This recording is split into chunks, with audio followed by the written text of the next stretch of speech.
New York, un matin d'avril 1956.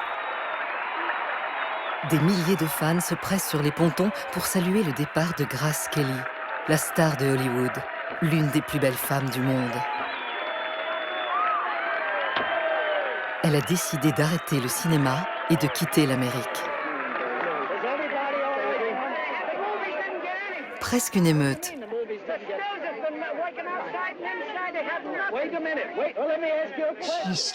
Elle a arrêté à 26 ans, à l'âge où la plupart commencent leur carrière. Elle était une grande star à Hollywood. Et elle quittait tout. Parce qu'elle était amoureuse. À la surprise générale, elle part se marier en Europe avec un prince inconnu des Américains. As I said before, just getting married is a very big step for any girl, and of course, I have a great many feelings about that, and it's a very exciting thing, and I'm very, very happy. Je suis sûre qu'elle était nerveuse. Il s'en passait des choses. Comme ci, comme ça. Je pense qu'elle a vraiment choisi le meilleur rôle. Regarde, toutes les filles veulent être princesses. Si elle était tombée amoureuse et qu'elle voulait fonder une famille, pourquoi pas le faire? C'était dingue. Des milliers et des milliers de gens pour voir le bateau partir et voir Grace faire comme ça. Et c'était féerique, c'était comme être dans un film.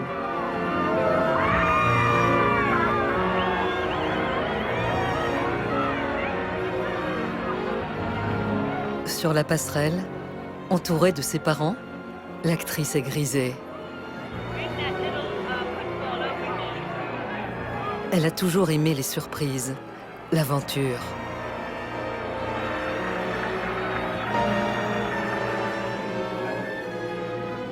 En partant pour l'Europe, elle quitte ses amis du cinéma. Sa carrière à Hollywood, récemment récompensée par un Oscar. Elle quitte New York, sa ville d'adoption. Et peut-être, surtout, son enfance. Sa famille à Philadelphie.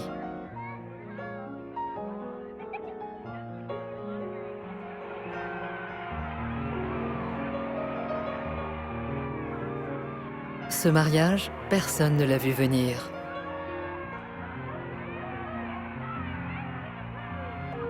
Depuis toujours, elle fait ce qu'elle veut, quand elle veut. Voici la vie qui l'attend, telle que beaucoup en rêvent. Une vie de princesse au XXe siècle. Mariée à Régnier de Monaco, le souverain de cette petite principauté de la Côte d'Azur, aux 700 ans d'histoire.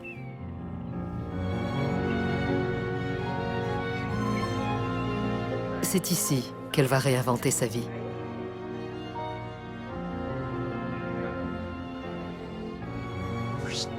Come on down. Venez. Depuis sa mort tragique en 1982, la plupart de ses photos et de ses films personnels sont restés dans les archives familiales. Voici la salle des glaces. Son fils, le prince Albert, a accepté de nous ouvrir ses archives. Elle était très soucieuse de garder, de préserver l'intimité familiale. Des centaines de photos inédites. Près de 40 heures de films de famille tournés par Grace et son mari Régnier pendant un quart de siècle.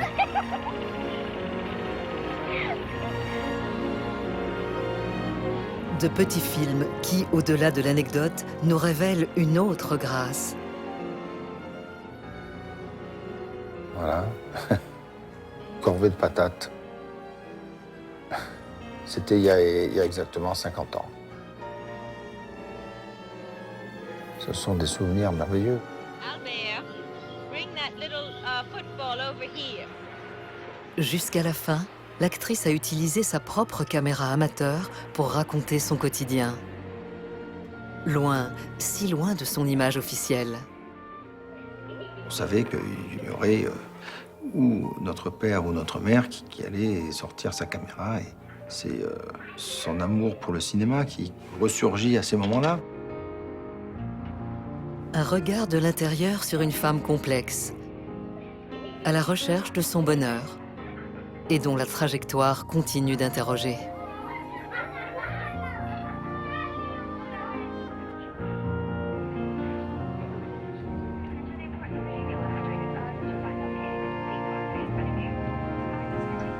Qui était Grace Kelly? Quelle femme derrière l'icône? Nous avons montré ces films à sa famille américaine, à ses amis, à ceux qui ne s'étaient jamais exprimés. C'est moi. Et la Grace. Je n'ai jamais vu Grace se laisser emporter par ses émotions, à part quand elle jouait dans un film.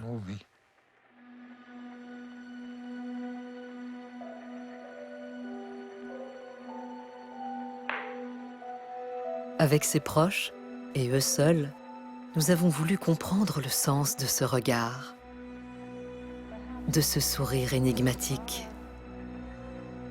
Elle était fascinante, car elle était pleine de paradoxes. Et personne ne savait vraiment comment la prendre. Elle avait un côté très réservé et timide. Et puis, il y avait la personne Grace, qui était absolument délicieuse, chaleureuse, aimante et drôle. Elle disait plein de mots d'argot. Elle était à la fois respectueuse et irrespectueuse, sérieuse et un peu fofolle. Elle pouvait être une personne à un moment et une autre personne à un autre moment. Il y avait un mystère Grace. C'était quoi? Les contes de fées racontent des histoires imaginaires, disait Grace Kelly. Si l'on racontait ma vie de femme réelle, on découvrirait enfin l'être véritable que je suis. Pour comprendre le mystère Grace Kelly, nous avons été chercher dans son histoire. Voici sa maison d'enfance, dans la banlieue de Philadelphie, aux États-Unis. Son premier film en 1932. Grace, à gauche, en robe écossaise comme sa grande sœur Peggy, à 3 ans. En face, Lisanne, sa petite sœur, en vert, qui lui servira de chaperon à Hollywood 20 ans plus tard. C'est son père qui filme, l'un des premiers Américains à posséder une caméra. Jack Kelly. L'homme de sa vie peut-être. Celui avec lequel elle va devoir se mesurer. 3 fois médaillé d'or aux Jeux Olympiques, ce fils d'Irlandais est le plus grand rameur de son temps. Un businessman aussi. Il a commencé comme apprenti, s'est marié avec une professeure de gymnastique et a fait fortune dans la brique.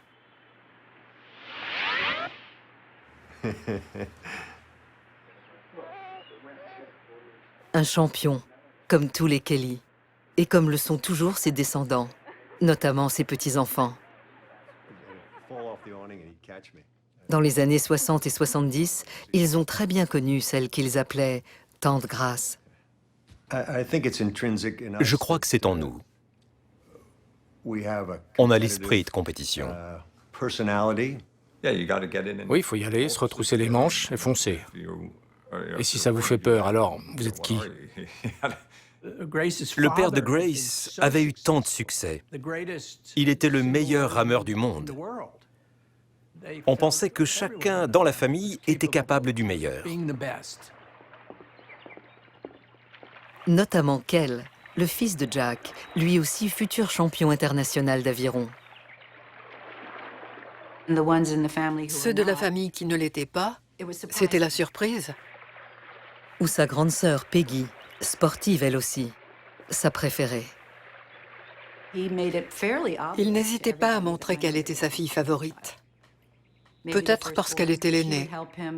Elle l'aidait à s'habiller, lui faisait son nœud de cravate quand il sortait. Elle était comme une amie pour lui, plus qu'une fille. Et voici la cadette, Grace, née en 1929.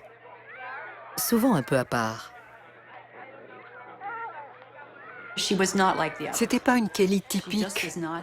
Grace ne rentrait pas dans le moule. Elle était différente.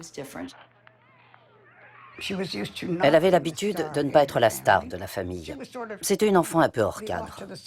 On ne faisait pas vraiment attention à elle.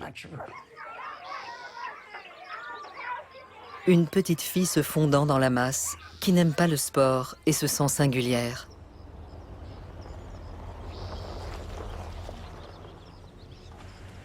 Dans cette élégante maison construite par son père dans les années 20, elle passe une enfance heureuse, comme elle le confiera plus tard. Son fils, le prince Albert, en est l'actuel propriétaire.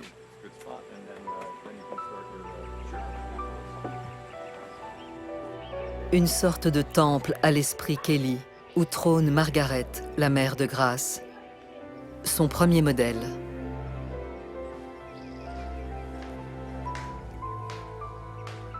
D'origine allemande, ses enfants l'appellent parfois le général prussien. J'ai passé beaucoup de temps avec ma grand-mère. C'est elle qui maintenait l'ordre dans la famille et qui vérifiait que chacun avait quelque chose à faire. Elle était très dure. On se tient bien ou on en paie le prix. À cette époque, elle n'hésitait pas à manier le bâton si on chahutait devant elle. Elle était très dure et tout le monde le savait. Les principes d'éducation des années 30 dans les familles nombreuses. Alors voilà, ça c'est la porte des mensurations de la famille. Alors on voit le nom de ma mère ici. Et puis... Ces principes, elle ne les reniera jamais. Toute petite, elle aime se réfugier dans sa chambre. Follow me. Pour l'occasion, son fils poursuit la visite en anglais, la langue maternelle. So this is my mother's room, although I think that she, at different times, was in other rooms. But this is where she spent the most time, I think. I got the impression that my mother liked to be alone at different times of the day, and so she liked to invent stories and had a lot of dolls to play with. She was a little shy, but she liked to be in company as well. Do you want to come in here? She told me sometimes if you want to be on your own for a few minutes, it's fine.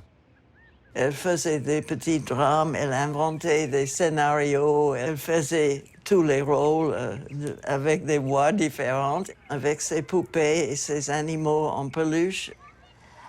Elle me racontait qu'elle était souvent malade, elle avait une santé délicate.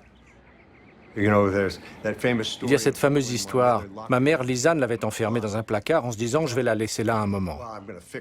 Qui aurait imaginé que ma tante Grace resterait dans ce placard plus d'une heure et qu'elle s'en fichait royalement? Tout le monde dit que c'est pour ça qu'elle est devenue actrice. Elle n'a pas pu avoir un rôle chez elle. Elle a dû trouver sa place ailleurs. La petite Grace, non programmée pour la compétition. À la fois disciplinée et rebelle, comme elle le restera toute sa vie. Un mélange qui fera bientôt chavirer Hollywood.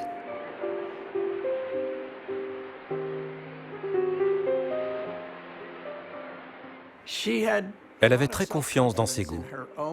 Elle savait ce qui l'intéressait depuis le tout début.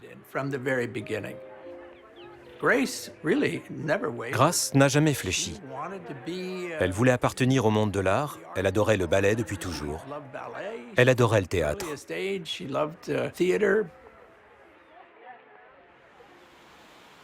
Pour l'instant, ses parents l'encouragent.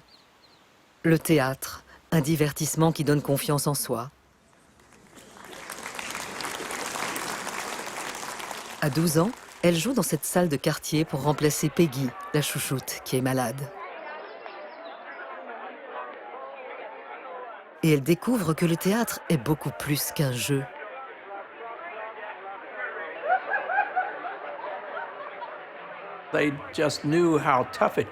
Ils savaient à quel point c'est dur. Percer au théâtre, c'est tellement difficile, même pour les personnes les plus douées.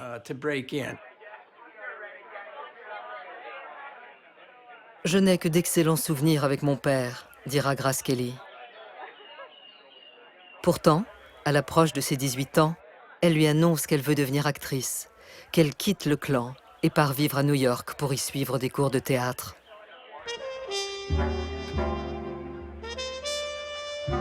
Une catastrophe pour ses parents. Le réalisateur Robert Dornhelm a bien connu Grace Kelly dans les dernières années de sa vie. Elle m'a dit que son père lui avait prédit qu'elle se casserait la figure et qu'elle serait une ratée. Tu regretteras d'être une actrice. Ce n'est pas un métier sérieux pour quelqu'un comme toi. Son père m'en a parlé.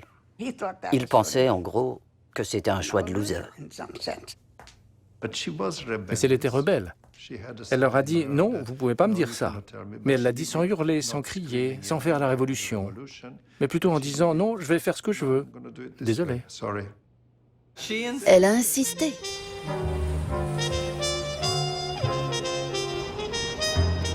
Elle le sent. Elle peut être une Kelly, elle aussi, à sa manière. Son inscription en poche, elle convainc ses parents d'emménager à New York dans une institution pour jeunes filles de bonne famille. Le célèbre hôtel Barbizon. Il devait penser, bon, laissons Grace y aller et voir si ça lui plaît. Elle veut le faire, laissons-lui du temps et voyons comment cela tourne. Je pense qu'ils estimaient qu'elle serait de retour très vite. Elle y croise une mannequin de son âge, Caroline Scott, qui va l'aider. Ma mère m'a dit qu'elle avait rencontré Grace pour la première fois dans le hall. Elle sortait de la porte tournante et ma mère a vu comme elle était belle. Et elles sont devenues des amies très proches tout de suite.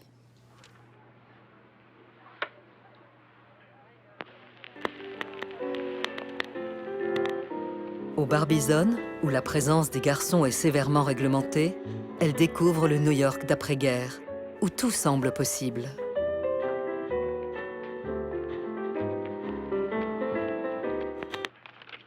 Gracie, comme l'appelle Caroline, se lance dans la mode. Ma mère a organisé un rendez-vous avec la directrice de l'agence de mode Ford, Eileen Ford. Et quand Eileen a rencontré Grace, elle a pensé qu'elle était trop athlétique, avec trop de chair sur les os. Et elle ne l'a pas prise. Plus tard, Eileen a dit que c'était la plus grande erreur de sa vie. Athlétique, un comble pour cette Kelly qui n'aimait pas le sport. Mais elle s'accroche.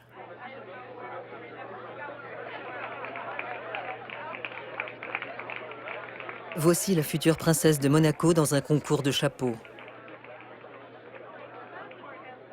Son obsession, réussir malgré les réticences de ses parents. C'était important pour elle de devenir indépendante, car à tout moment, son père pouvait arrêter de financer ses cours de théâtre et sa vie à New York. Et elle aurait dû alors retourner à Philadelphie. Elle était encouragée à se consacrer au théâtre par le frère de son père, l'oncle George Kelly, qui était dramaturge.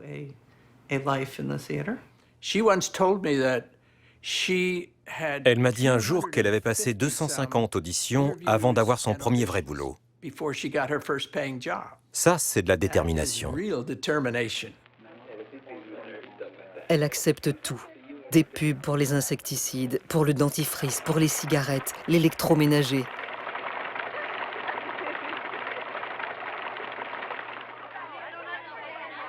Ses débuts à Broadway dans une pièce du répertoire tournent court. Elle joue de petits rôles pour la télévision naissante, où tout est en direct. Dans l'un de ses feuilletons, elle devait prendre un pistolet et tuer un homme. Elle s'est dirigée vers la table, mais on avait oublié d'y poser le pistolet. Il y avait une lampe et elle a pris la lampe et lui a tapé dessus. Et l'homme est tombé à terre. Mais quand tout s'est arrêté et qu'on a stoppé la caméra, l'homme était toujours par terre. Et elle s'est dit, je l'ai tué, je l'ai tué. Ma mère me racontait comment elle s'entraînait à l'hôtel Barbizon. Sa voix était trop haut perchée et elle se mettait une pince à linge sur le nez pour s'entraîner. Elle le sait, elle est encore loin d'être la meilleure actrice de sa génération. Elle accumule les rôles de midinette. Sa voix, son jeu sont perfectibles. Et pourtant, elle crève l'écran et les caméras l'aiment.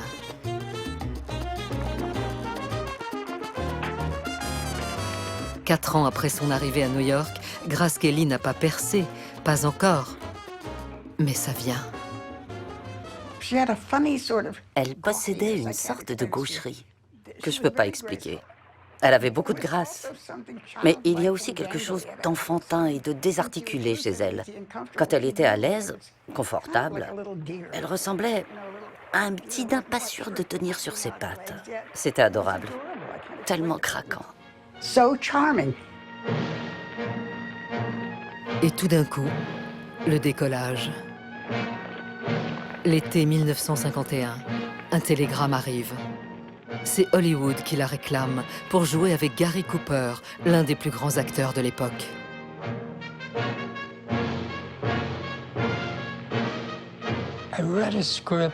J'ai lu le scénario que Fred Zinman s'apprêtait à tourner. Le train sifflera 3 fois. J'ai dit, cette fille, j'en entends beaucoup de bien. Je pense qu'elle pourrait jouer le rôle de la femme dans ton film. Et il a dit OK.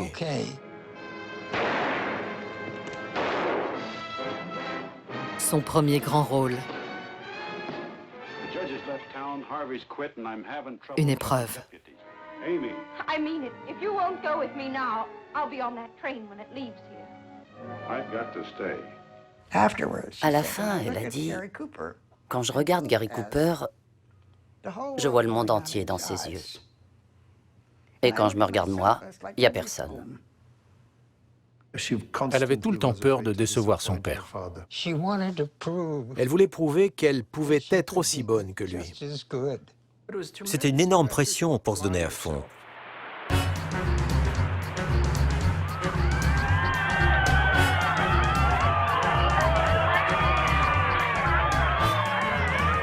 Elle est déçue, mais Hollywood ne l'est pas. Le film est un succès mondial. En quelques semaines, sa célébrité dépasse celle de son père. Grace Kelly vient de se faire un prénom. Grace Kelly, playing a part every woman secretly understands. Les films vont s'enchaîner, comme Mogambo avec Clark Gable, l'homme d'Autant en emporte le vent, et Ava Gardner. You are stuck, aren't you? Once and for all. You're jealous. Shouldn't you examine your own emotions in that light? Mogambo, une super production dont le tournage a lieu au cœur de l'Afrique. Grace a emporté la petite caméra de ses parents qu'elle retourne parfois sur elle-même. Regardez ce visage. Elle avait cette facilité à rendre les hommes fous d'elle, tout comme le public.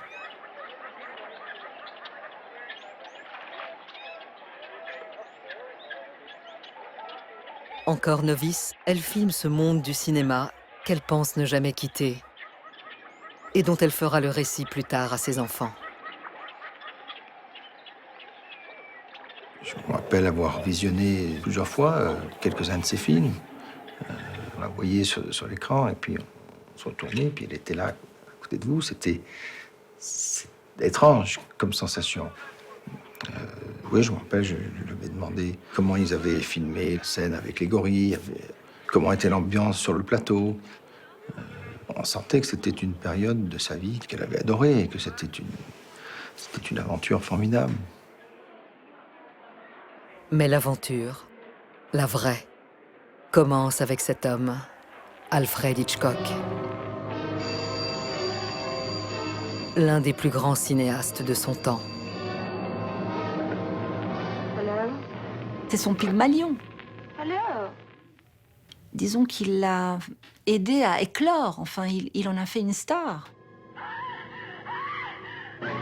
Il est arrivé à la sortir un peu d'elle-même, enfin, cette jeune fille de Philadelphie, un peu... And you won't be able to take your eyes off the glowing beauty of Grace Kelly, who shares the heart and curiosity of James Stewart, in this story of a romance shadowed by the terror of a horrifying secret.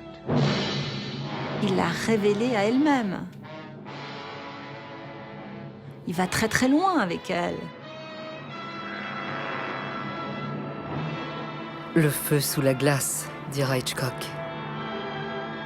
Avec lui, Grace va devenir une légende, le prototype de la femme distante et volcanique.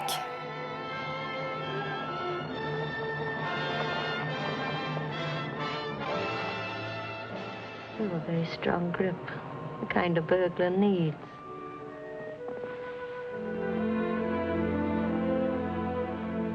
Proche de Grace Kelly, Bob Marks a fréquenté Hitchcock dans les années 70. Quand il a vu Grace, il s'est dit « c'est parfait parce qu'elle est élégante. Elle a reçu une bonne éducation. C'est une femme belle et distinguée. » Mais il y a cette intense passion par-dessous. C'était pas une de ces statues admirables et froides comme de la glace. Il y avait de la chaleur en elle, du feu. Là, bah, c'est dans l'eau. Quand je suis descendue du hors-bord, je suis dans l'eau. Grace et Carrie, qui fait le couillon, évidemment, là. Non, elle était terriblement séduisante, sans rien faire. Brigitte Aubert est l'une des actrices de La main au collet. Pendant le tournage, elle observe de près la fille de Jack Kelly.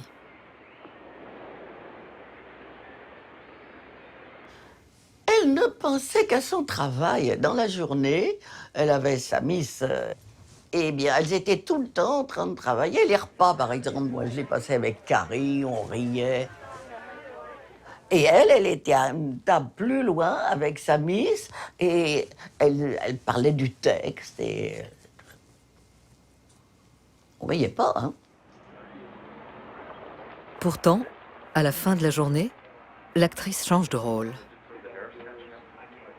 Quand on partait en voiture le soir avec Hitch, et qu'il me disait « je vous emmène dîner », parce qu'il avait encore dégoté un petit restaurant dans la montagne, derrière Nice et Cannes, là-haut, enfin...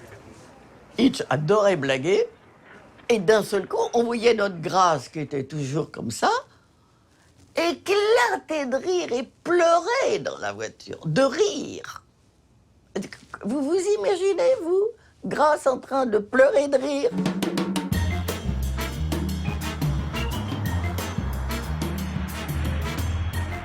La déferlante Grace Kelly. Oubliée, la jeune femme qui tournait des pubs de dentifrice. La petite fille de Philadelphie devient la reine de Manhattan. L'histoire préférée qu'elle nous racontait du temps de sa vie à New York. Elle était dans un taxi et le chauffeur la regardait dans le rétroviseur. Il lui dit « Vous savez quoi? Vous ressemblez à Grace Kelly. » Alors elle a dit « Merci ». Et il s'est tourné vers elle et a dit « Mais vous, vous êtes plus jolie. » Elle aimait cette histoire. On lui demandait « Dis-nous l'histoire du taxi. »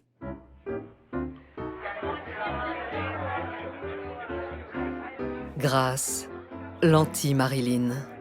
Elle plaît aux hommes autant qu'aux femmes, qui s'identifient à elle. Frank Sinatra, Bing Crosby, Marlon Brando, tous sont à ses pieds. Et beaucoup s'amusent de son goût pour les figures paternelles.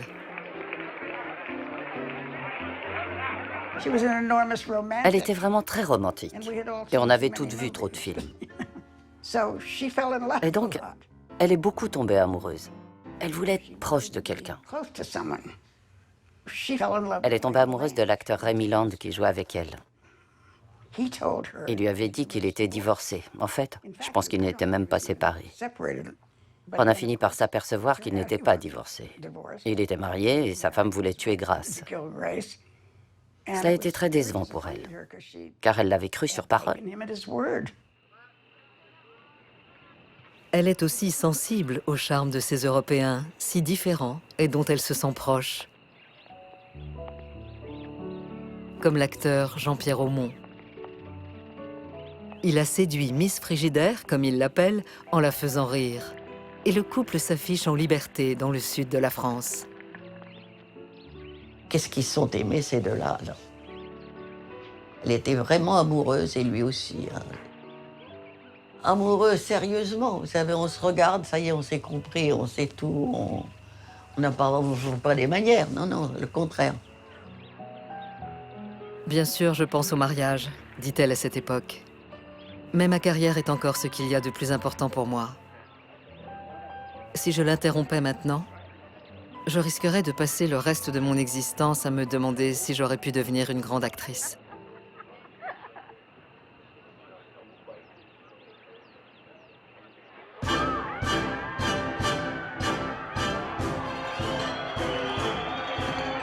En fait, elle connaît la réponse.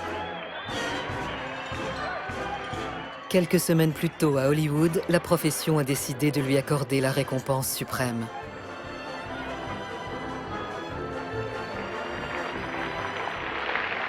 As I was going to say last year, well, time is running short again. So the award for the best performance by an actress, Grace Kelly for The Country Girl.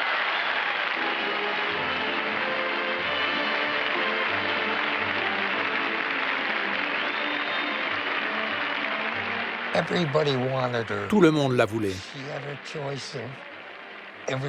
Elle avait le choix de ses rôles. Mais écoutez-la.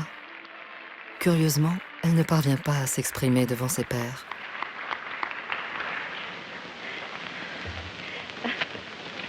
The thrill of this moment keeps me from saying what I really feel. I can only say thank you with all my heart to all who made this possible for me. Thank you. Comme si quelque chose la retenait encore.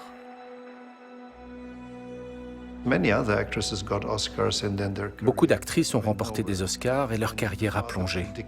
Et son père lui a prédit que c'était ce qui lui arriverait. Même après ses 2 ou 3 rôles à Hollywood, son père n'était toujours pas satisfait. Et même après son Oscar. À Philadelphie, apprenant par la radio le triomphe de sa cadette, son père Jack s'est montré incrédule. « Je ne peux pas croire que Grace ait remporté l'Oscar », dit-il. Elle m'a dit que la nuit des Oscars, elle avait mis sa statuette quelque part sur une table, qu'elle était allée se coucher, qu'elle avait regardé cette statuette et qu'elle était assez triste. Grace Kelly et ses paradoxes. Je ne pense pas que cela lui suffisait. Dans sa vie, elle souhaitait quelque chose de plus enrichissant que le tourbillon hollywoodien et l'idée de traîner ses guêtres de studio en studio.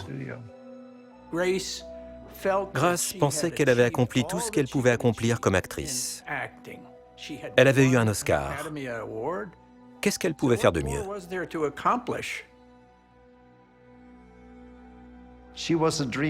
C'était une rêveuse.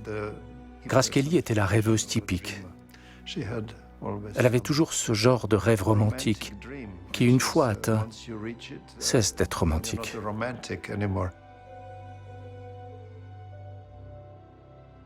En réalité, l'actrice est déjà loin.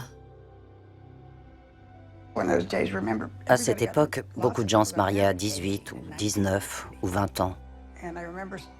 Et je me rappelle que sa sœur Lisanne avait un bébé, ou plutôt était enceinte. Et elle m'a dit, Je suis la seule à ne pas être mariée. Ils font des enfants à droite, à gauche. Et moi, je ne suis même pas en train d'envisager le mariage. Et elle avait 26 ans.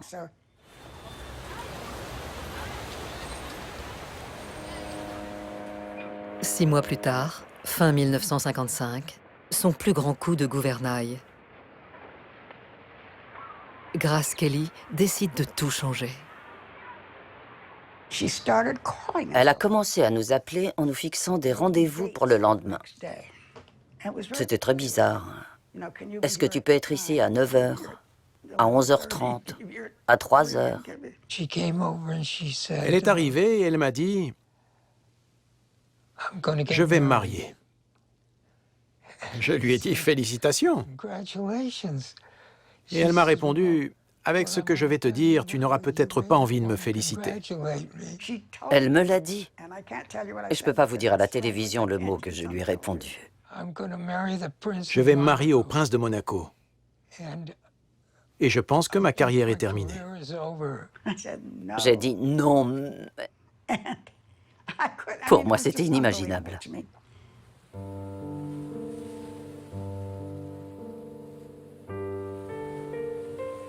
Inimaginable, en effet. Grace leur raconte qu'elle correspond depuis 8 mois, en secret, avec le prince régnier, le souverain de Monaco. Qu'elle l'a rencontré chez lui, dans son palais, lorsqu'elle est venue présenter son dernier film au Festival de Cannes. Ce rendez-vous, organisé par des journalistes de Paris Match pour nourrir l'actualité mondaine, a pris un tour auquel elle ne s'attendait pas.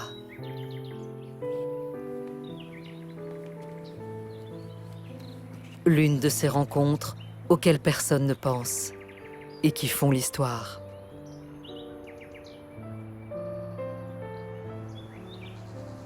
Il y a des photos très très belles de mes parents qui sont en train de discuter. Elle avait, je pense, plus d'appréhension, elle est un peu impressionnée non seulement par le palais, mais par tout ce que cela comportait. Puisqu'il y a, je dirais pas des regards complices, mais on sent qu'il y a une bonne connexion. J'avais l'impression de sa conversation que ça n'était pas le coup de foudre. Ils avaient d'admiration, de respect, ils étaient tous les deux, chacun impressionné par l'autre.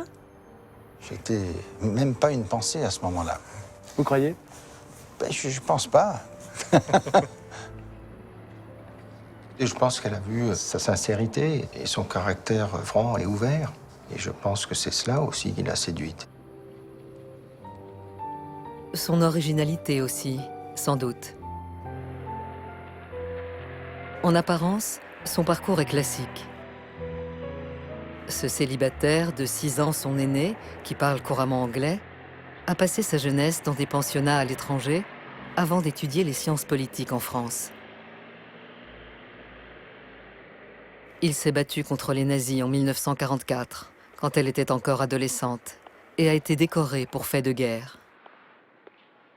Depuis la mort de son grand-père Louis II, un général de la Légion étrangère, il règne sur ce territoire de 2 km² entre mer et montagne que sa famille a conquis au Moyen Âge.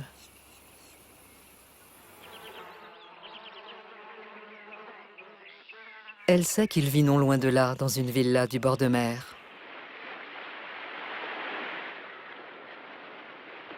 Le voici sur ce film de famille, avec sa nièce, la petite Elisabeth Anne, au milieu de son étonnante collection d'animaux sauvages. Sa passion secrète. Il avait un don avec ces animaux. Moi, j'ai connu des tigres, des lions, mais il n'y avait que lui qui pouvait entrer dans la cage pour les nourrir. Personne d'autre. Derrière le sérieux de la fonction, un homme paradoxal, comme elle. S'il avait pu choisir, dit-il, il aurait été vétérinaire ou marin, ou les deux. Car ces animaux, il a lui-même été les chercher à bord de son bateau en Afrique de l'Ouest. Plusieurs semaines, avec une petite équipe, a sillonné la brousse dans l'empire colonial français, à la recherche des animaux sauvages dont il s'entoure à Monaco.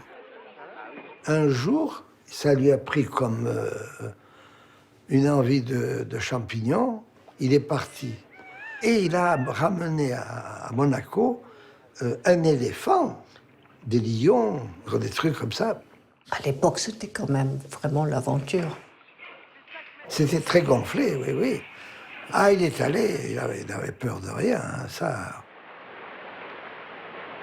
Une crainte pourtant.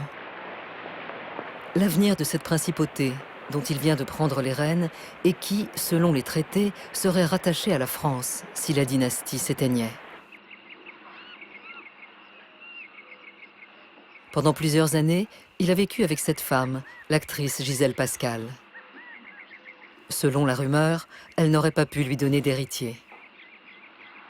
La rumeur est fausse, comme on l'apprendra plus tard, mais de l'avis général, le jeune prince de Monaco doit se marier.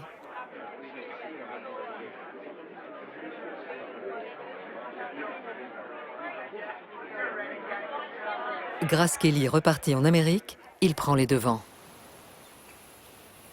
Le prince lui a écrit tout de suite et il a dit, il écrivait des lettres très, très tendres et très gentilles. Et il était invité chez sa famille pour Noël.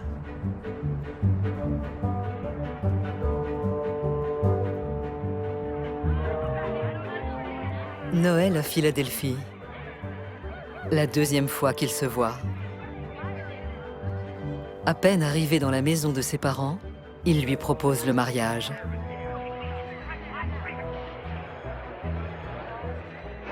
Miss Kelly, and is it a surprise to you, Miss Kelly? Yes. Elle ne s'attendait pas à ça, non. Miss Kelly, what attracted you most about the prince? That's a very personal question. I remember very well sitting. Je m'en rappelle très bien. J'étais assis là, dans cette pièce. Ça m'a tellement impressionné. Je pouvais voir Grace et le prince régner ensemble. C'étaient de vrais fiancés amoureux. Quand Grace et Régnier ont annoncé leur fiançailles, le monde est devenu fou. La presse s'interroge. Est-ce vraiment un mariage d'amour? Ce mythe qu'elle se serait mariée par intérêt ou des choses comme ça, c'est ridicule.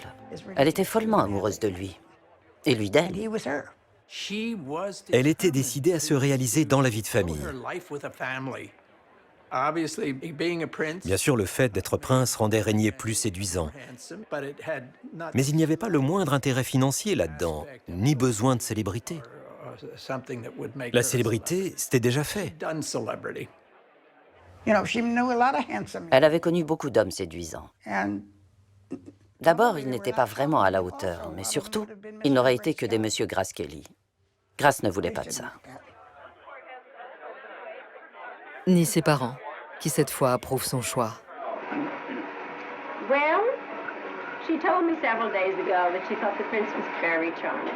And when Grace admits that, I thought it was rather serious. That makes him the Prince Charming, doesn't it? Entre le prince et la star de cinéma, le conte de fées parfait.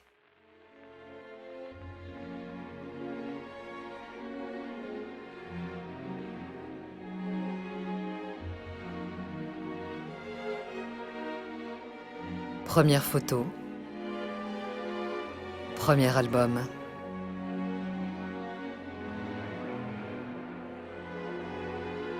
Le couple réapparaît à New York pour un bal de prestige.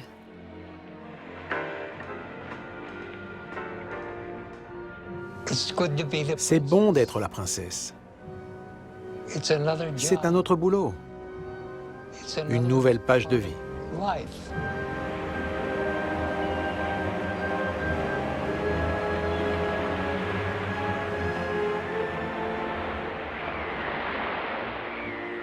L'actrice part rejoindre son fiancé, rentré à Monaco.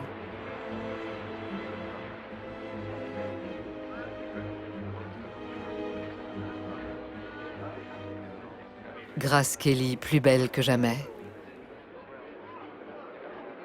Une trentaine d'amis l'entourent. Sa mère, sa sœur aînée, Peggy, son père, qui se défoule en salle de sport, et Judith. C'était 8 jours, le paradis. Tellement joyeux. Déjà, on se connaissait tous. C'était comme dans un camp de vacances en pleine mer. Tout le monde faisait des fêtes. Elle avait trouvé le travail de sa vie, princesse. Personne ne pourrait jamais la congédier, c'était un rôle pour l'éternité. Aucun risque d'être au chômage à la fin du tournage. Elle décrochait un vrai travail. Papa ne peut plus rien dire car je suis employée à plein temps. Je suis une femme accomplie.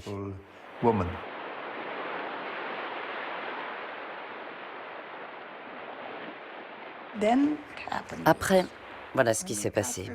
Nous avons franchi le détroit de Gibraltar. Nous sommes entrés en Méditerranée. Et quand nous avons approché Monaco, c'est devenu un peu étrange. Nous y allions tous. Mais la plupart d'entre nous allaient repartir.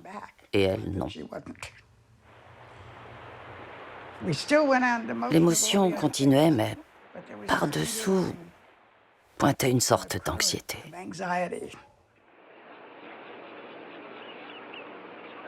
Le navire atteint Monaco, sa nouvelle vie.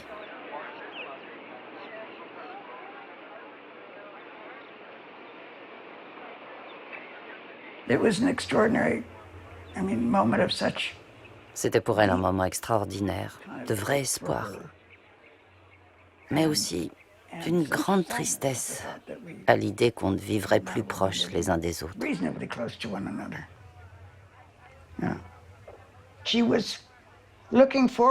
Elle voulait tout cela, mais elle avait un peu peur.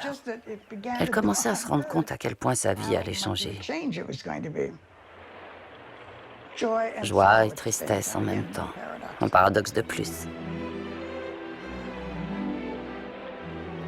Le début d'une semaine d'intenses festivités. Son fiancé vient à sa rencontre. C'était incroyable. De grands bateaux, de petits bateaux, des yachts, des bateaux à voile, des pédalos, des ballons, des drapeaux, de la musique, les hélicoptères qui passaient au-dessus de nos têtes, qui jetaient des pétales de rose. C'était l'arrivée la plus extraordinaire qu'on puisse imaginer. Et voilà que surgit Régnier avec son bateau, le Deo Juvante, qui ressemblait à un meuble antique tellement il était superbe. Il arrive, on installe une passerelle entre le grand paquebot et ce yacht incroyable, et Grace descend pour le retrouver. On n'aurait pas mieux fait en film. J'étais emportée par le glamour de tout cela. Je me disais, mon Dieu, quel conte de fées.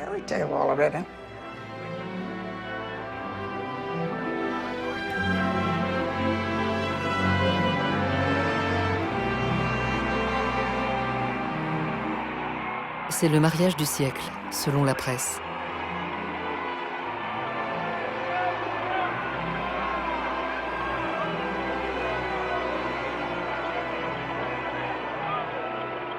Je me souviens que mes parents avaient mis une photo de la princesse, une très belle photo, elle était dans une robe noire de Grace Kelly, dans la vitrine du magasin. On avait évidemment acheté la télévision pour ce mariage. Un garçonnet de 11 ans était terriblement amoureux de cette dame absolument splendide, rayonnante, sereine, etc. Mais ça, c'était quelque chose que je gardais pour moi.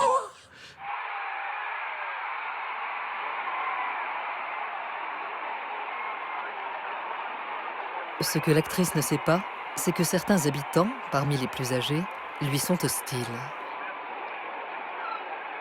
Une étrangère qui faisait du cinéma, c'était pour eux, c'était le diable en personne. Hein. On se disait, bon, mais est-ce qu'elle va s'intégrer à la communauté monégasque? Elle vient de très loin, elle est étrangère. Est-ce qu'elle va pouvoir comprendre aussi les gens de Monaco à une époque où on était beaucoup moins ouvert sur l'étranger qu'on l'est aujourd'hui? À l'époque, les actrices étaient presque considérées comme des filles de rue dans certains cercles en Europe. Les affaires royales étaient réservées aux familles royales. Ils pensaient, bon, elle va rester 20 minutes et après elle va s'éloigner de lui, de nous, et elle repartira faire ses films.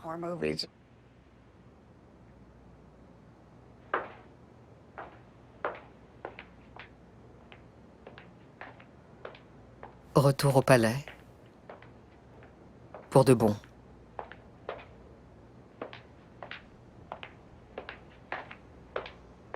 Sept siècles monarchiques la contemplent.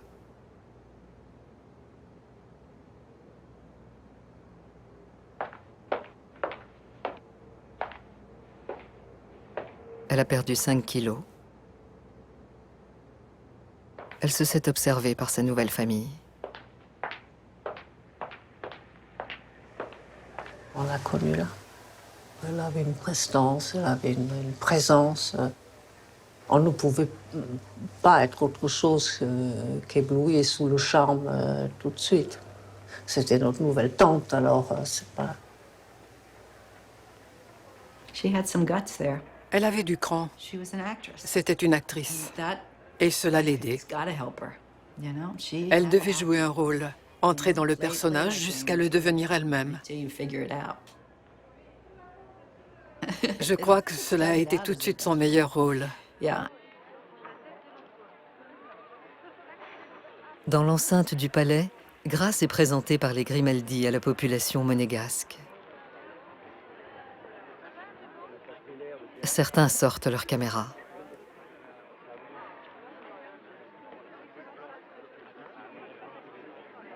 Alors là, j'ai vu la princesse Grace comme je vous vois là. Adorable. On l'aurait embrassée. Une extrême pudeur. On ne pouvait pas imaginer qu'elle était roturière, c'est pas le mot qui met. On n'aurait pas dit qu'elle avait été actrice. Elle était née pour être princesse. Plus princesse que les princesses elles-mêmes.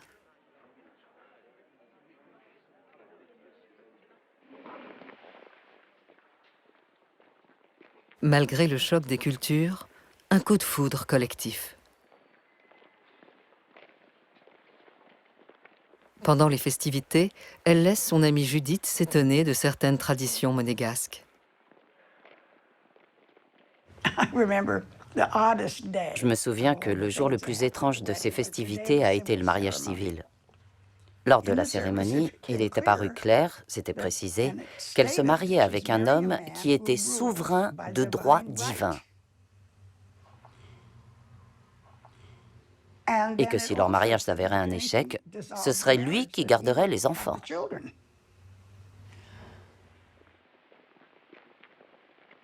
Tout cela, elle l'accepte. Au bras de son père Jack, ce sont les journalistes qu'elle redoute.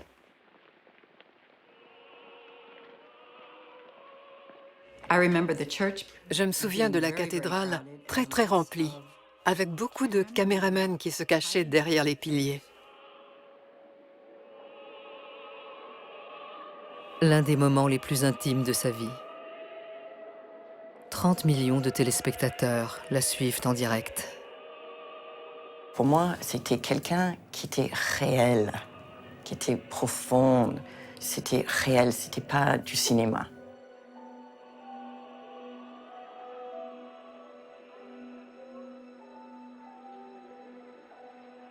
Elle s'était préparée à cela. Sur les images, on la voit très belle, mais avec cette beauté un petit peu fragile, rendue fragile par l'émotion du moment. Ma tante était quelqu'un aussi de très croyante. Hein. Donc ce qu'elle faisait là était vraiment très sérieux. Grâce Patricia, voulez-vous prendre pour légitime époux régner Louis-Henri Maxence Bertrand, ici présent, selon le rite de notre mère, la Sainte Église. Elle a dit un oui qu'on entend à peine, mais de mémoire. Il m'a semblé qu'elle avait une émotion non feinte. Un oui murmuré, que certains journalistes, à l'affût du scandale, interprètent comme une hésitation devant le mariage.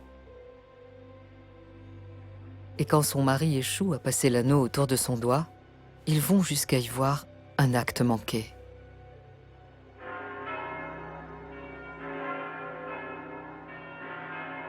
Elle a quitté le cinéma.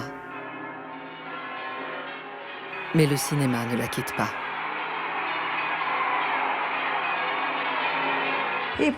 Les gens les acclamaient en hurlant, leur lançaient des messages, les saluaient.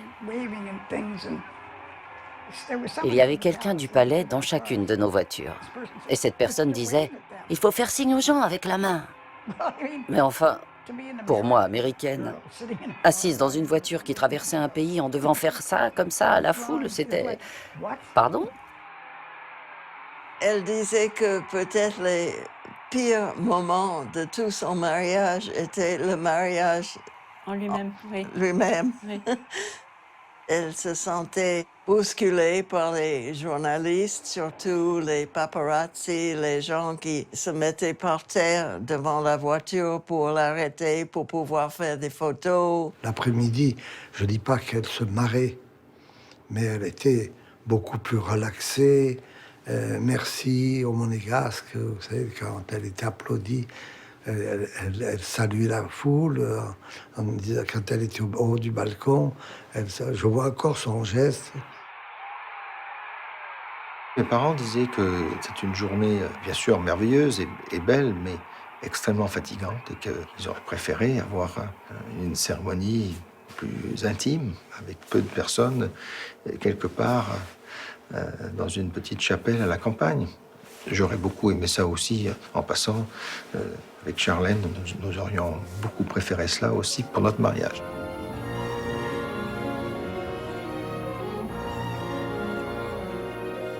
Quelques heures après la cérémonie religieuse, les jeunes mariés embarquent pour un voyage de noces de plusieurs semaines en Méditerranée.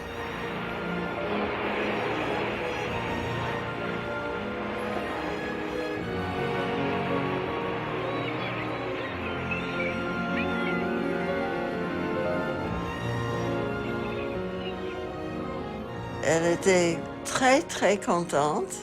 Elle me disait, quand le yacht est parti au large, ils étaient les deux, et elle était enfin seule avec l'homme qu'elle aimait.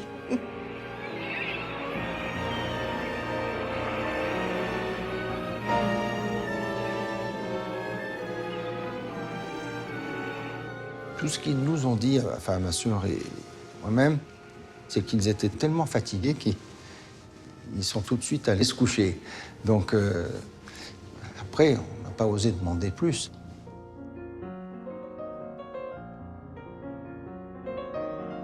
C'est des moments de grande intimité. Ils sont dans des endroits merveilleux, il fait beau. Ils sont seuls, ils sont entre eux. Et on voit quelques images de... C'était l'anniversaire de mon père. Il fêtait ses 33 ans.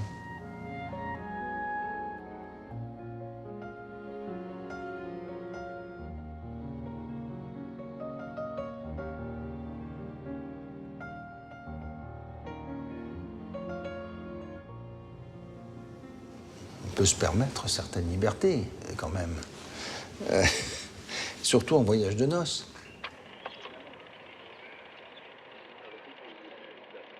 En Espagne, les jeunes mariés continuent de se filmer. Amoureuse, Grace appréhende pourtant le retour. Sa nouvelle vie, ses futures responsabilités. Et surtout, peut-être, cet héritier qu'elle doit donner aux Grimaldi pour assurer l'avenir de Monaco.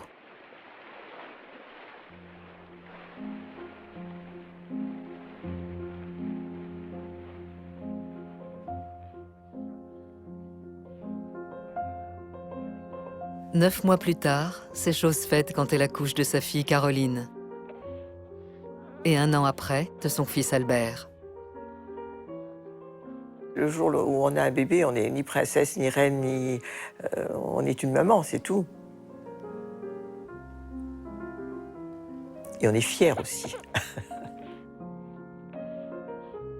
En me mariant, dira-t-elle, j'entrais de plein pied dans un monde inconnu qui me faisait peur. Vous savez que la princesse Grace a allaité ses enfants, hein? Et elle avait bien raison. Au tout début, elle sortait très peu, pratiquement pas. Elle faisait tout au palais, elle faisait son apprentissage et apprendre le français le plus rapidement, au moins pour pouvoir se débrouiller, avant de la mettre seule en contact du public, si vous voulez.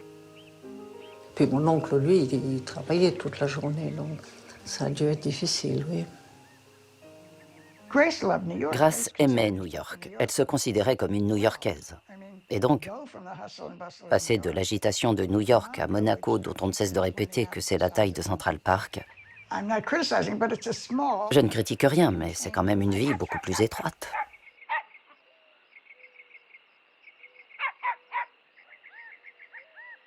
Monaco, elle l'aime déjà. Mais elle n'y peut rien. Dans ces lieux marqués par l'histoire, l'ancienne actrice craint de ne pouvoir rester elle-même. Elle avait l'ambition d'éduquer ses enfants comme s'ils avaient vécu dans une famille américaine normale. Fais ton petit déjeuner, mange tes céréales et tout ça. Lave tes couverts, pas comme dans un palais. Elle disait toujours aux domestiques, laissez-les débarrasser la table et apporter les couverts à la cuisine.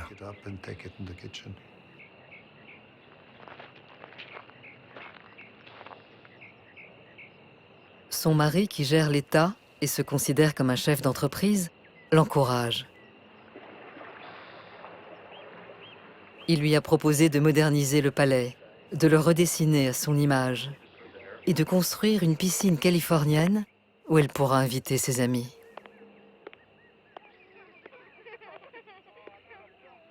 La jeune mariée a tout pour être heureuse.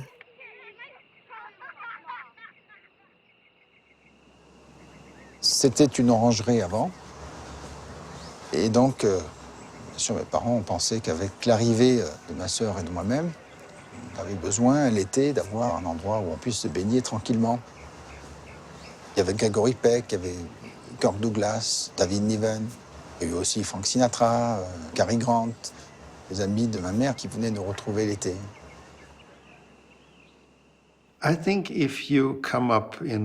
Si vous affirmez que Grace Kelly n'était pas heureuse, alors je voudrais bien savoir qui dans le monde pourrait l'être. Si elle n'était pas heureuse, et moi alors? Elle avait tout ce dont on peut rêver. J'avais perdu mon identité, dira Grace Kelly dans cette période de transition. Ma vraie grande difficulté, après avoir été si longtemps actrice de cinéma, fut de redevenir une personne normale. Pour moi, une personne normale était quelqu'un qui faisait du cinéma. Elle m'a dit qu'en effet, ça avait été difficile au départ, les premières années, parce qu'elle arrivait avec des idées et des initiatives qui n'étaient pas toujours comprises, qu'il lui avait fallu, bien sûr, s'entourer d'amis qui étaient un groupe de soutien, si vous voulez. Qu'est-ce qui a été le plus difficile de tout cela? Peut-être pour parler français. La langue? Oui, c'est très difficile. Vous ne parliez pas du tout français à l'époque de votre mariage? Oh, un peu, j'ai étudié à l'école, mais quand je suis arrivée, je pouvais poser quelques questions, mais je ne comprenais pas les réponses. Et c'était... même maintenant, c'est un peu difficile. C'est très bien.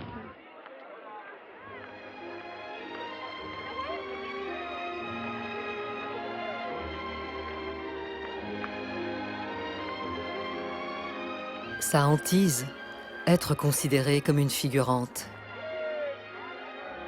Une princesse se contentant d'apparaître, sans s'exprimer. Tous la connaissent. Sur tous les continents, elle fait la une des magazines. Considérée comme la plus belle femme de la planète et la plus élégante aussi, elle fait rêver des dizaines de millions d'hommes et de femmes qui se projettent en elle.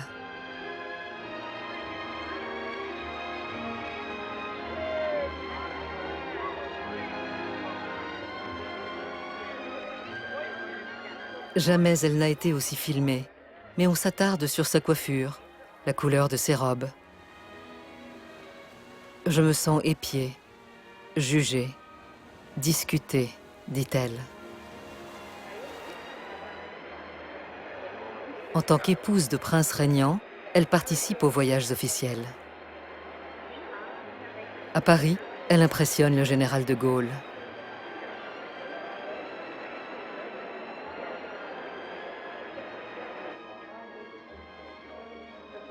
Aux États-Unis, elle rencontre le président Eisenhower et fait un tabac dans les réceptions officielles. Mais à quoi bon? Elle ne voulait pas, comme mari, d'un monsieur Kelly. Elle craint de n'être que la femme d'un chef d'État. Elle avait un côté conventionnel. Elle aurait fait une parfaite femme au foyer, c'était dans sa nature. Mais il y avait aussi la poète qui, soudainement, oubliait tout ce qu'elle était en train de faire pour s'échapper ailleurs.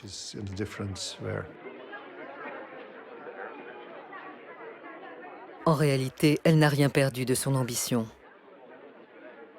Son mari vient de la nommer présidente de la Croix-Rouge monégasque, un rôle qui pourrait rester honorifique. Et de nouveau, comme à New York 10 ans plus tôt, elle se lance. Certains d'entre vous ont une grande appréhension à donner leur sang. L'idée seule d'une piqûre vous paraît insupportable. Je vous comprends très bien. C'est quelque peu impressionnant de donner son sang pour la première fois. Mais il est tellement plus impressionnant de contribuer à sauver la vie de quelqu'un.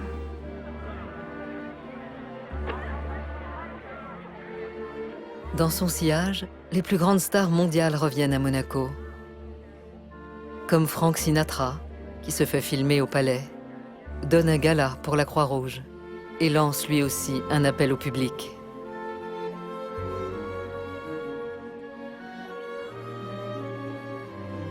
You see, there are over 10,000 refugee children living in camps all over Europe. And as the United Nations... Elle le sent. Ce qu'elle fait pour la Croix-Rouge, elle peut le faire pour Monaco.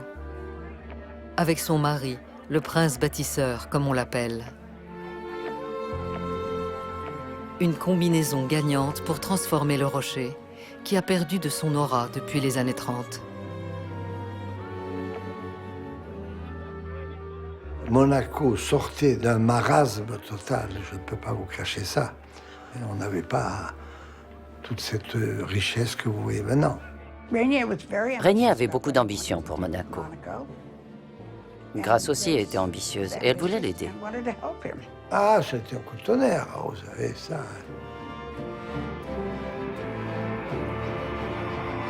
À lui, la politique.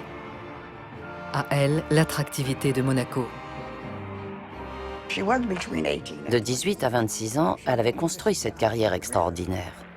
Elle s'est dit, je vais être créative. Dans ce petit pays, je peux aider mon mari et faire quelque chose qui a du sens.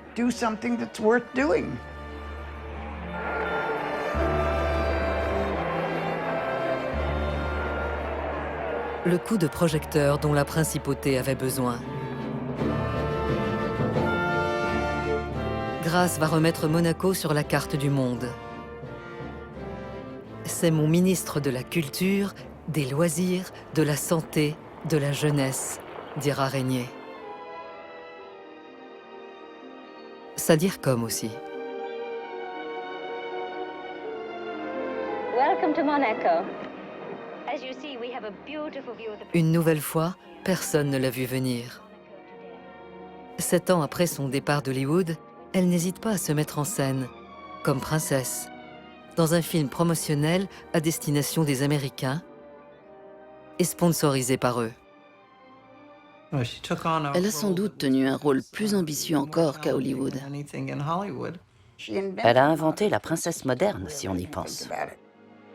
There is also another tunnel under construction so that the railroad can go through the mountain, which will give us 22 acres of badly needed ground. As you can see, in Monaco, there's no place to go but up.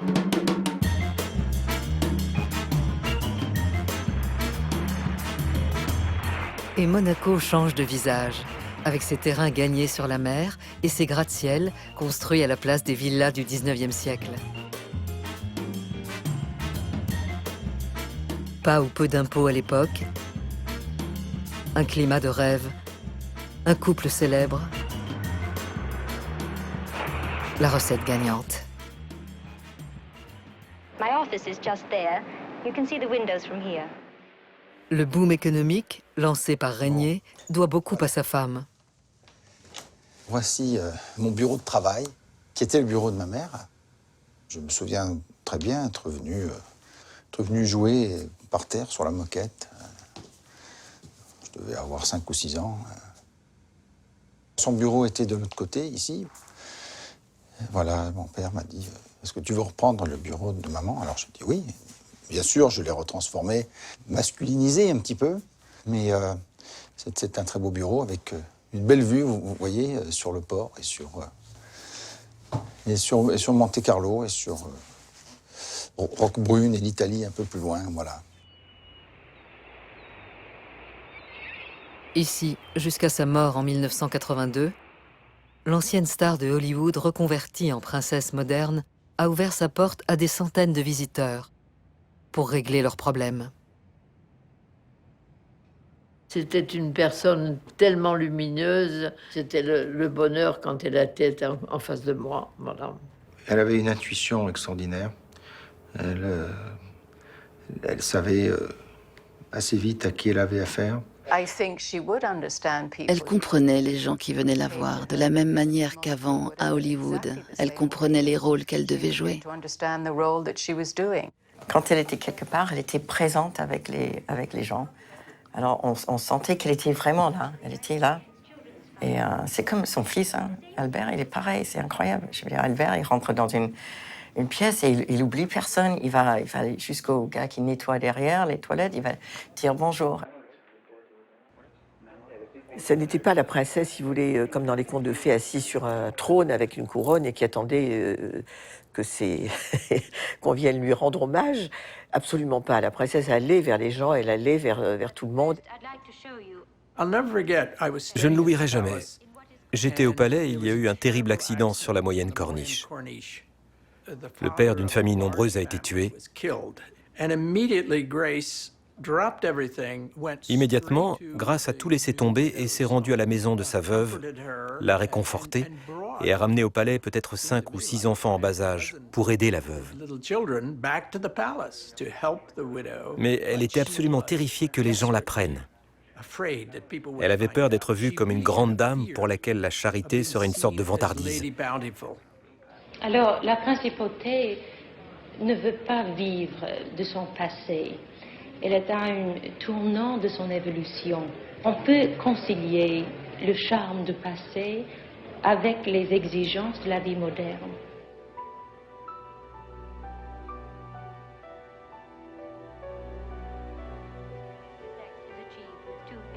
L'empreinte Grace Kelly. Comme elle s'était imposée à ses parents, l'ancienne actrice bouscule les habitudes de Monaco.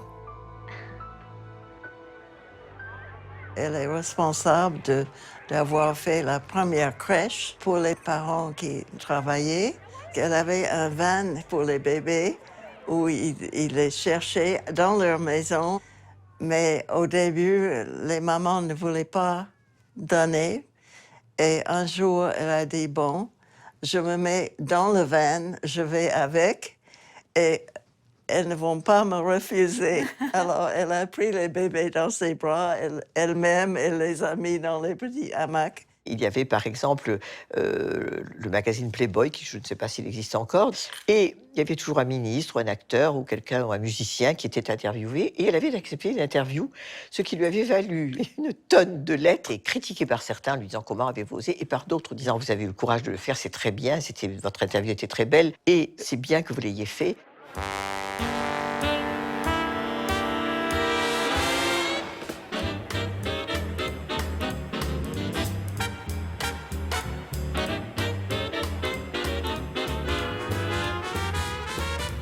Classique et iconoclaste comme elle l'a toujours été. Garante de la prospérité des Monégasques et adulée par eux. Grace Kelly vit sous le ciel de Monaco des années heureuses, comme s'en souviennent ses proches. Regardez les photos, regardez les films de l'époque, lorsqu'elle est à Monaco, qu'elle soit dans le cadre de ses occupations officielles ou privées. Je crois que 95% des images d'elle, elle est souriante et elle dégage plutôt du bonheur et de la joie de vivre. C'était gai, des années heureuses. On savait qu'elle aimait sa vie, ça se voyait. Elle était très attachée au monégasque, qui le lui rendait bien, qu'il appréciait énormément. C'était quelque chose qui la rendait fondamentalement heureuse.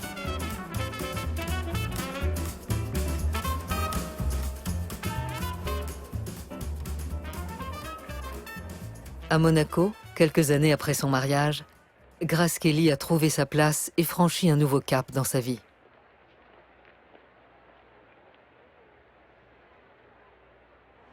Elle éliminait, chaque fois qu'elle arrivait dans un endroit, c'était éliminé par sa présence. Quelque chose qui était comme une sainteté, quelque chose qui est au-dessus.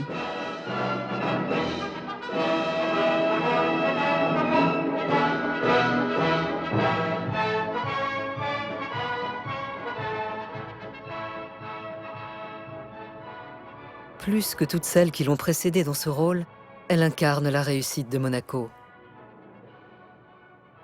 Mais sa fragilité aussi. En s'exposant devant la presse, elle est devenue une proie. Les paparazzis ne la lâchent plus. Elle disait que les journalistes lorsqu'elle prenait 1 kilo, disaient qu'elle était enceinte. Donc il y avait un article qui paraissait, la princesse Grace était enceinte. Et lorsqu'elle en perdait 1, elle avait un cancer. Voilà.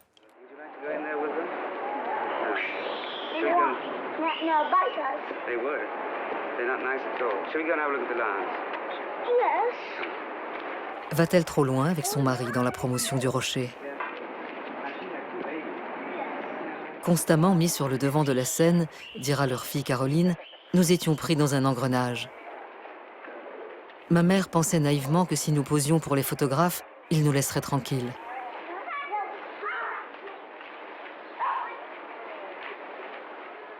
Un de leurs amis d'enfance fait l'expérience de la folie qui s'empare de Monaco dès les années 60. On est allé au tournoi de tennis. Et donc on était dans la loge principale, donc on a regardé les matchs de tennis. Et après on est sorti de la loge. Et là il y avait, je ne sais plus combien, 100 journalistes avec caméra, appareil photo, etc. Quand on est jeune, assez petit, de sortir comme ça et d'avoir tous ces gens autour qui crient à moi, la photo, le ci, le ça. Et c'est très oppressant.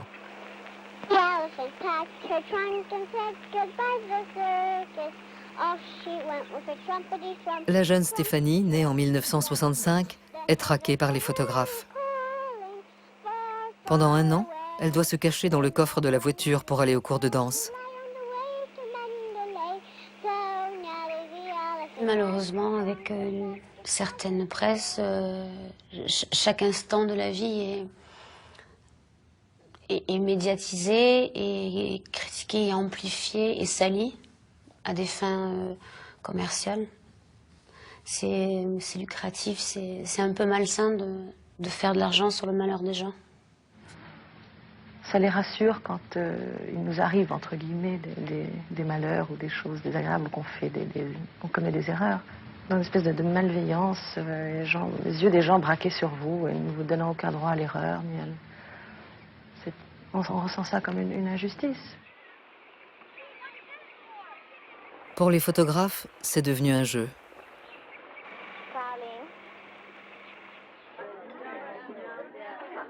La traque ne laisse aucun répit à la famille princière, comme lors du premier mariage de Caroline. Pendant la cérémonie, quelqu'un a survolé le palais et la cour principale en deltaplane. Il avait une caméra et a crié « Vive la mariée !» Il est passé à quelques dizaines de mètres au-dessus de nos têtes. On ne pouvait pas leur échapper. Partout, ils étaient sous l'œil perçant des paparazzis. Au point de quitter le palais quand ils le peuvent et rejoindre Rocagel sur les hauteurs de Monaco, en territoire français.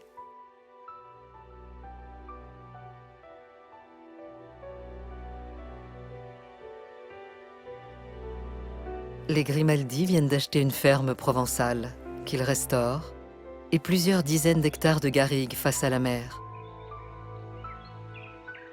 C'est là qu'ils s'évadent chaque week-end et continuent encore de s'évader 60 ans plus tard.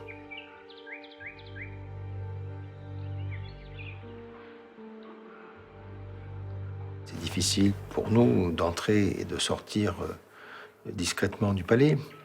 Il fallait qu'il y ait une belle échappée quelque part et qui soit un petit peu loin du protocole, un petit peu loin des contraintes.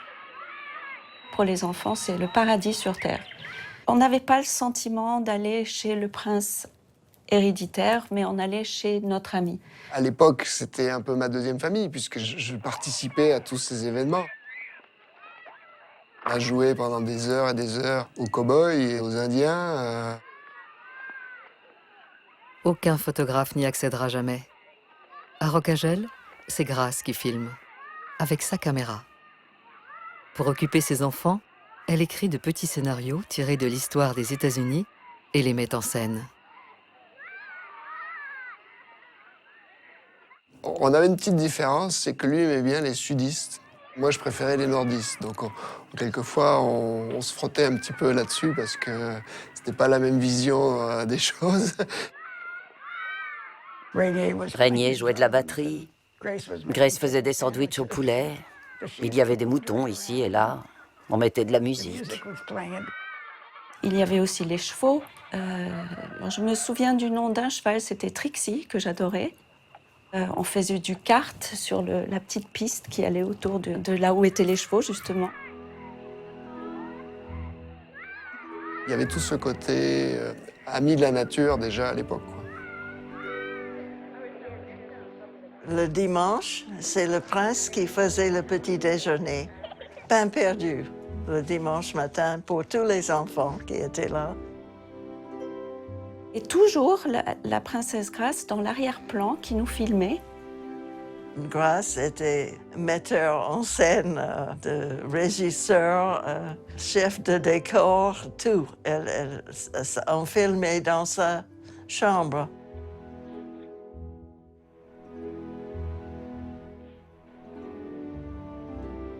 Je pense que filmer ses enfants était pour elle une continuité de sa carrière. Parce que filmer à l'époque, c'était pas très courant. Elle filme aussi son mari. Et réciproquement. Un couple comme tout le monde, racontent ses proches.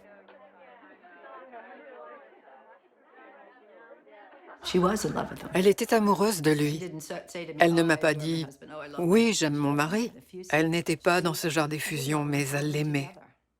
Je les ai vus ensemble, prenant soin l'un de l'autre. Ils n'avaient pas un lit de grande taille, mais un petit lit de place. Je pense que c'était un amour très fort. Il y avait une très belle harmonie je pense, qui se ressent dans les images que l'on peut voir, même si c'est des moments très furtifs. Nous, on n'a jamais vu de dispute forte.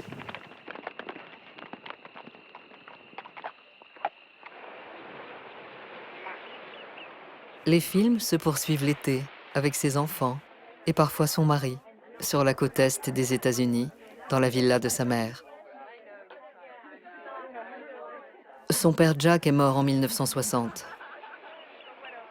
Margaret Kelly y éduque les enfants princiers comme elle a éduqué ses propres enfants. Peu importe que vous soyez prince ou princesse.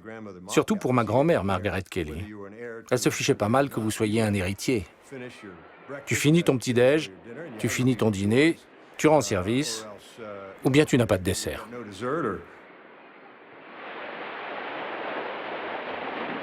Comme un retour en enfance, loin de toute contrainte. Grace était presque comme une enfant quand elle était là. Elle pouvait se relâcher. Elle appréciait ses moments partagés avec ses sœurs et son frère. Elle mettait ses rollers et en faisait avec nous. Elle était drôle, elle nous vannait, buvait de la bière, elle faisait la cuisine. Et on retrouvait la Gracie que nous connaissions et que nous aimions. Bien sûr que c'était pas une sainte. Et heureusement, c'est tellement ennuyeux. Tard le soir, on allait à la plage. Parfois, on enlevait nos vêtements, on courait dans l'océan et on se baignait nus, en pouffant de rire pour cette liberté qu'on s'arrogeait.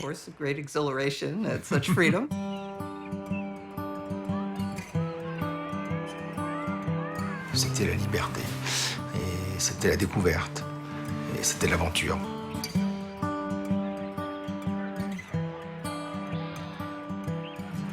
Sans garde du corps, elle emmène ses enfants sur les lieux de sa propre jeunesse.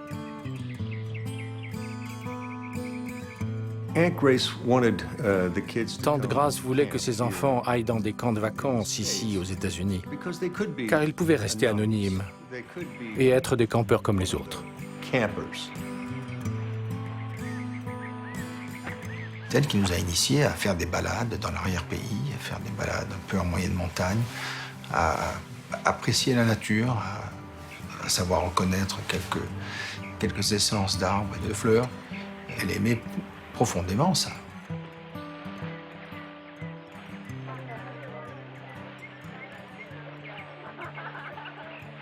Lâcher prise, sortir du rôle, ne plus du tout contrôler ses paroles. En anglais, je dirais she was naughty but nice, parce qu'elle pouvait avoir des moments vraiment où elle vidait le sac. Oui. Elle disait des choses qui n'étaient pas nécessairement dignes d'une princesse. Caroline m'a dit qu'elle a été un jour au cinéma avec sa mère pour voir la vie de Brian, des Monty Python. Et sa mère a tellement ri, elle riait aux éclats dans le cinéma que le directeur de la salle a voulu les sortir, ne l'ayant pas reconnue. Donc elle se lâchait beaucoup quand elle n'était pas à Monaco.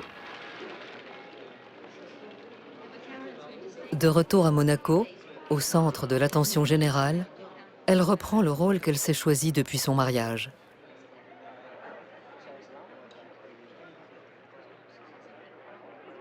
Deux personnages, une seule personne. Seuls quelques proches devinent les doutes qui la saisissent parfois, avec les années.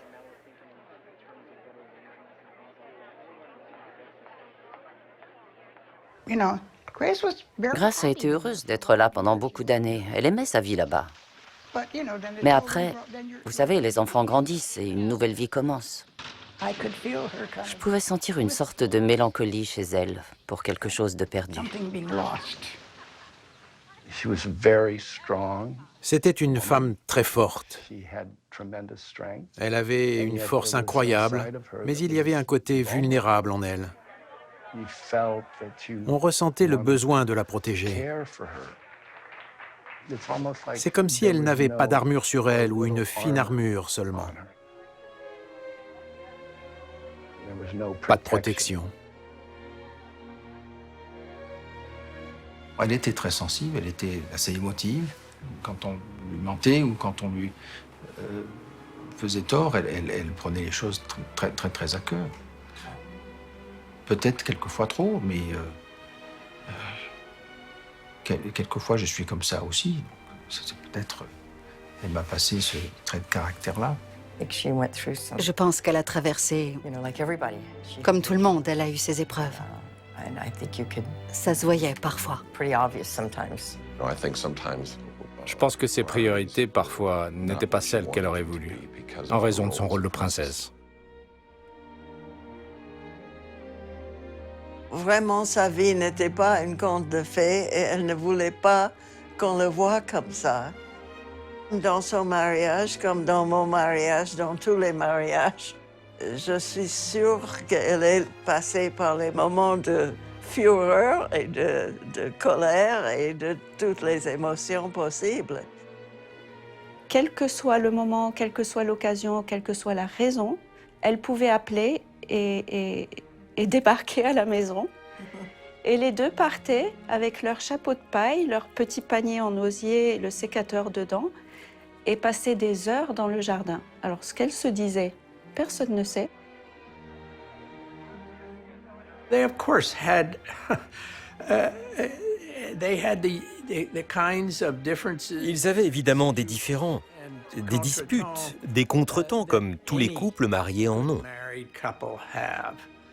Mais certainement rien de plus.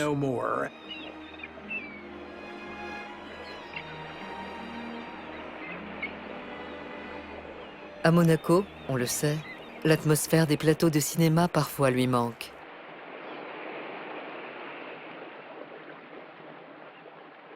Parce que moi, elle me l'a dit. Vous savez, docteur Pastor, je regrette qu'une chose, c'est d'avoir arrêté le cinéma. Parce que ça me plaisait beaucoup de tourner les films. Je pense que Hollywood ne l'a jamais quitté. C'était dans son sang. C'était sa vie.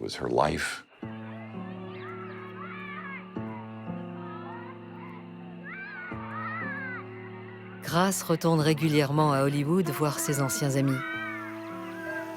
Notamment ses complices de la main au collet quand elle tournait sur la Côte d'Azur. Cary Grant et son père en cinéma, Alfred Hitchcock.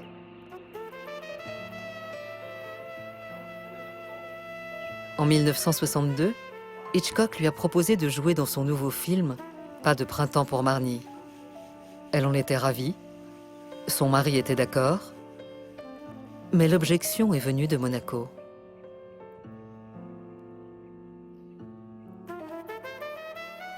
Les monégasques, les hautes autorités civiles monégasques ont envoyé une lettre au prince en disant « Il est malvenu pour nous d'admettre que la princesse Grace de Monaco refasse du cinéma. » Quand on fait un choix dans la vie, il faut peser le pour et le contre et s'y tenir, voilà. De dire « Elle retourne au cinéma », ça ne me plaisait pas trop. Elle a regretté de ne pas avoir pu faire ce film, mais je pense qu'elle s'est vite rendue compte que c'était difficilement compatible avec sa vie ici et ses responsabilités. Elle rêvait d'un rôle permanent, sécurisé, pour la vie. Elle s'est donnée sans compter.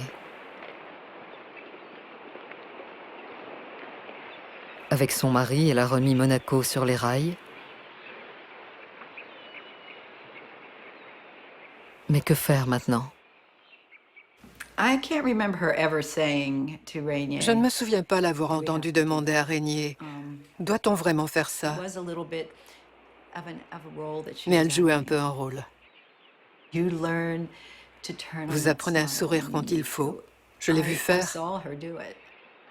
Je l'ai vraiment vu passer du on au off.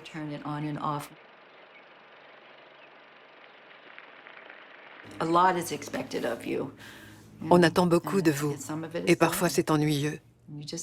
Et vous souriez.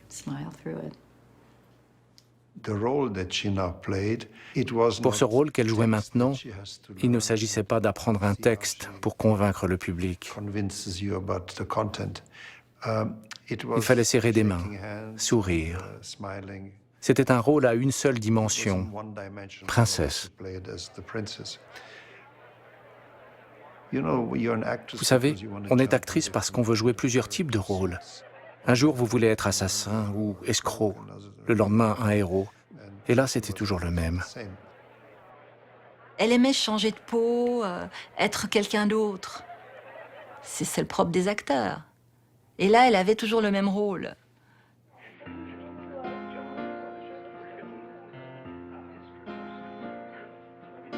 Comme toujours, elle va rebondir.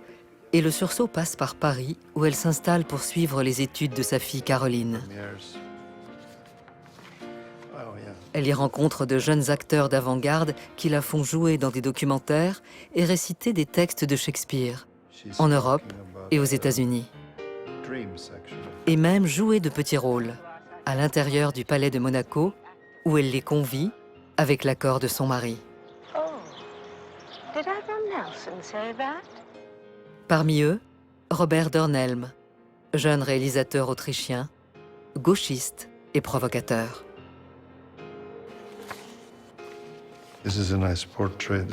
Voilà un beau portrait que j'ai fait d'elle. Elle aimait les petits bistrots. Là, elle achète des oignons.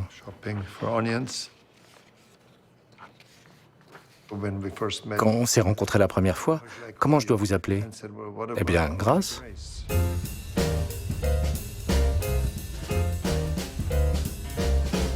Dans l'anonymat de New York, sans quitter ses fonctions monégasques, Grace retrouve un nouveau souffle. Je pense qu'elle voulait, à 50 ans, passer plus de temps aux États-Unis, revenir à ses sources. Elle avait des tas de projets sur lesquels on avait commencé à travailler. Je me souviens combien elle aimait se promener en ville sans que personne la reconnaisse. Quand elle voyait ses amis danseurs ou acteurs de cinéma, elle se libérait, c'est-à-dire qu'elle venait ici, comme un appartement, c'est pas le palais de Monaco, de venir ici danser et de s'allonger et de boire de la vodka et se relaxer. Elle était contente. Elle se retrouvait là. On avait retiré la moquette, il y avait des amis qui étaient ici, on dansait. Et elle pouvait se retirer ses chaussures, on dansait avec de la musique. Elle aimait ça, danser, je ne sais pas, c'était le jitterbug, je ne sais plus quoi. Et puis après ça, elle remettait ses beaux habits et elle devenait la princesse Grace, charmante.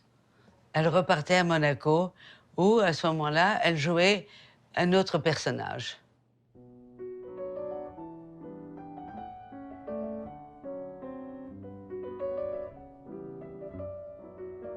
Les paradoxes d'une femme multiple.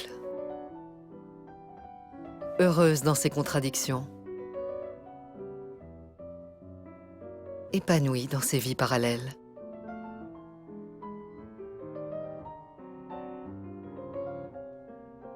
Voici son dernier film. À l'été 1982, elle part en croisière en famille dans le nord de l'Europe. Toujours avec sa caméra. Elle a 52 ans. Était-ce une erreur pour Grace d'aller à Monaco? Je ne pense pas que c'était une erreur. Une erreur, c'est quand on fait quelque chose pour de mauvaises raisons. Ou par accident. Je ne pense pas que c'était un accident, ni qu'elle l'ait fait pour de mauvaises raisons. Je pense qu'elle y est allée pour de bonnes raisons. Je ne pense pas qu'on doive se rappeler d'elle d'une manière triste. C'était pas son style. Elle est probablement en train de rigoler et de dire « Arrêtez de dire n'importe quoi ». In other news overseas, as we said at the beginning of the broadcast, Princess Grace of Monaco, Grace Kelly, has died. She died in a Monaco hospital tonight with her husband, Prince Rainier, and her 3 children beside her. A hospital and palace spokesman have said only, unfortunately, it was true that she died of vascular and cerebral hemorrhage, and the suspicion... C'était tellement soudain. Un coup de couteau dans le cœur. C'est pas possible, c'est pas possible, c'est pas possible. C'était une horreur. Une horreur, une horreur. Là, alors là... Le drame a lieu le 13 septembre 1982. Pour rejoindre Monaco, depuis Rocagel, Grace prend sa voiture et sa fille Stéphanie l'accompagne. À un tournant en épingle à cheveux, elle a une attaque cérébrale et perd le contrôle de la voiture.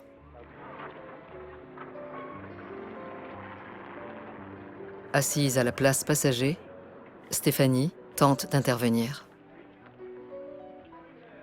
Dans l'urgence, c'était une boîte automatique, donc j'ai mis sur parc, comme on dit, et puis j'ai tiré le frein à main, mais bon, quand on tire un frein à main, ça n'arrête pas une voiture, mais dans l'affolement, de vouloir faire quelque chose, j'ai fait ce que je croyais pouvoir faire, je sais pas, c'est... Non, juste ce qu'elle m'a dit, c'est en anglais, I'm sorry. Voilà, pardon.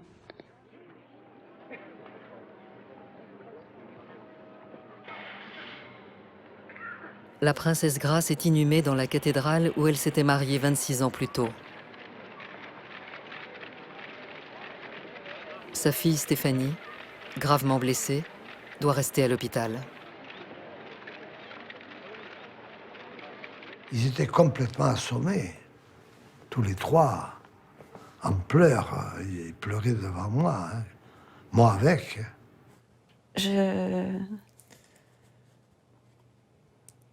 Les gens ne s'en remettaient pas.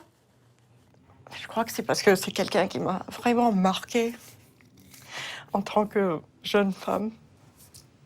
Je me suis évanoui. Pour la première fois de ma vie, je me suis évanoui. Un choc absolu, tellement triste.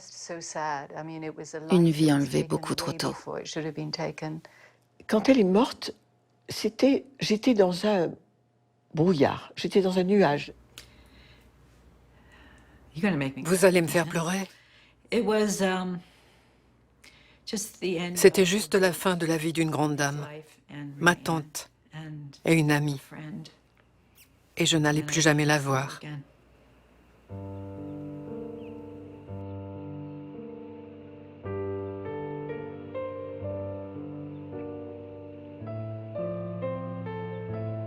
Qui était Grace Kelly? Elle seule pourrait répondre. C'est ce qu'elle a fait, un mois avant sa mort, en se confiant à la télévision américaine. I know that it's much too early in your life to ask you this question, but at some point somebody's going to ask it to you. How are you going to want to be remembered?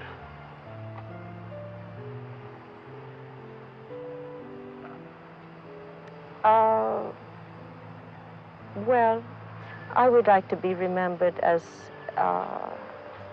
trying to do my job well, of being understanding and kind.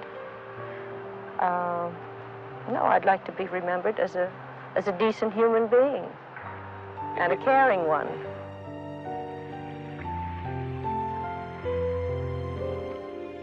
Et si c'était cela, avant tout, Grace Kelly?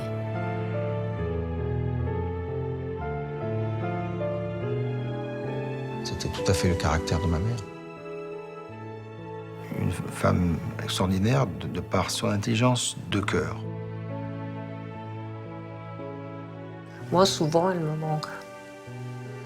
Souvent, j'aimerais qu'elle soit là. Je raconte ceci ou cela. Ah, encore aujourd'hui.